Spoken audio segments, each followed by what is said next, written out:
Ne te laisse pas distraire par les événements extérieurs. Prends le temps d'apprendre quelque chose de bon et cesse de papillonner.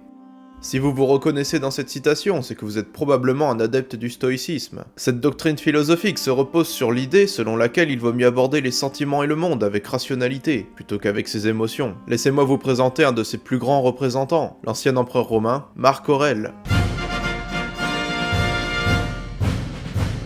Salut les jeunes, je suis Tillinghast, et aujourd'hui on reste stoïque et réaliste. Marc Aurèle naquit le 26 avril 121 à Rome, et mourut le 17 mars 180 à Vindobona, un camp romain situé sur l'actuelle ville de Vienne, la capitale autrichienne. Il fut empereur de Rome pendant 19 ans, de 161 à 180. En 138, il est adopté par son oncle, le nouvel empereur Antonin le Pieux, le successeur de l'empereur Adrien. 2 ans plus tard, il est nommé consul aux côtés d'Antonin et prend part activement à l'administration de l'Empire. En 145, il épouse Faustine la Jeune, la fille d'Antonin, qui est littéralement sa cousine en fait. Ah, la famille, y a que ça de vrai, hein. Ils auront 13 enfants ensemble. Antonin le Pieux meurt le 7 mars 161, et Marc Aurèle devient le seul héritier de l'Empire. Il décide cependant de partager le poste d'empereur avec son frère Lucius Verus, également le fils adoptif d'Antonin. C'est la première fois que Rome est gouvernée par 2 empereurs en même temps. Ils autorisent la liberté d'expression et sont aimés du peuple. Entre 161 et 166, Lucius Verus dut faire face à l'Empire Parthe, en Asie orientale,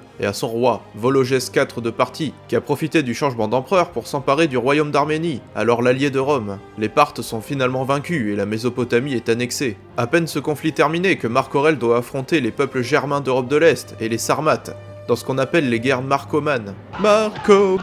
Elle se déroule de 167 à 188 et se conclut par la victoire de Rome. L'Empire fut également frappé d'une pandémie de variole connue sous le nom de peste antonine, entre 165 et 190. Elle aurait tué 20% de la population de l'Empire, soit entre 5 et 10 millions de personnes. Lucius Verus meurt d'apoplexie en 169, et Marc Aurèle se retrouve alors seul empereur. Durant la dernière décennie de son règne, il écrit son célèbre ouvrage « Penser pour moi-même », qui est un des piliers de la doctrine stoïcienne. Dans ce livre, il s'adresse à lui-même au travers de conseils et autres reproches. Il meurt le 17 mars 180 à l'âge de 58 ans, laissant alors son fils comme seul empereur. On ne sait pas véritablement les raisons de sa mort, car il fut emporté en 1 semaine seulement. Les thèses de la peste antonine ou même de l'empoisonnement sont évoquées. Avec lui s'achève ce que le penseur Machiavel désigne comme les 5 bons empereurs, c'est-à-dire Nerva, Trajan, Adrien, Antonin le Pieux, et donc Marc Aurèle. Leurs règnes ont constitué l'apogée de l'Empire romain en termes de richesse et de paix. Si cette capsule vous a plu, n'oubliez pas de vous abonner et de clocher, vous connaissez la chanson. Quant à moi, je vous retrouve dans une prochaine vidéo. Salut les jeunes!